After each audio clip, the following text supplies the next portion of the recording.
Welcome back to Civil War Storytime, brought to you by Confederateshop.com. When we speak of General Thomas Stonewall Jackson, we often recall his brilliance on the battlefield, his unshakable faith, and his devotion to the cause of the Confederacy. But there is another story, one that speaks to the true Christian character and benevolent spirit of this Southern hero. Before the war between the states, while serving as a professor in Lexington, Virginia, Jackson saw a need that many overlooked. This was an era when few took interest in the spiritual well-being of enslaved and free black people. But Jackson, he didn't hesitate. With the same sense of duty that would later make him a legend in battle, he established a Sunday school at Lexington Presbyterian Church, teaching the gospel to those who had been deprived of formal instruction.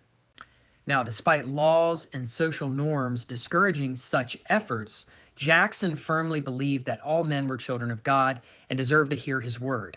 He provided them with Bibles, taught them to read, and treated them with the same kindness and respect he showed to any soldier under his command. Many of those he taught would actually go on to hold deep admiration for him even years later, after the war when the South was completely torn apart.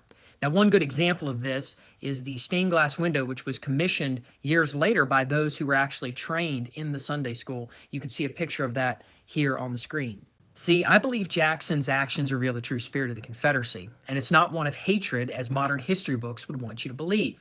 It's one of honor, faith, and duty. And Jackson exemplified this well. He lived by the belief that God's law was higher than man's, and he served his fellow Southerners of all backgrounds with dignity and compassion. This Sunday school, his Sunday school, stands as proof that our Confederate heroes were men of principles, and they were guided by a deep sense of Christian charity and devotion to their homeland. If you enjoyed this video and want to learn more about Stonewall Jackson's faith, then I would recommend the book Stonewall Jackson's Verse by Dr. Ron Rumberg. This book is going to focus on Jackson's favorite verse, which is Romans 8:28. And actually, it's from that verse which gave him his nickname at First Manassas, Stonewall. If you want to know more details about that, check out this book. You can get it on Confederateshop.com.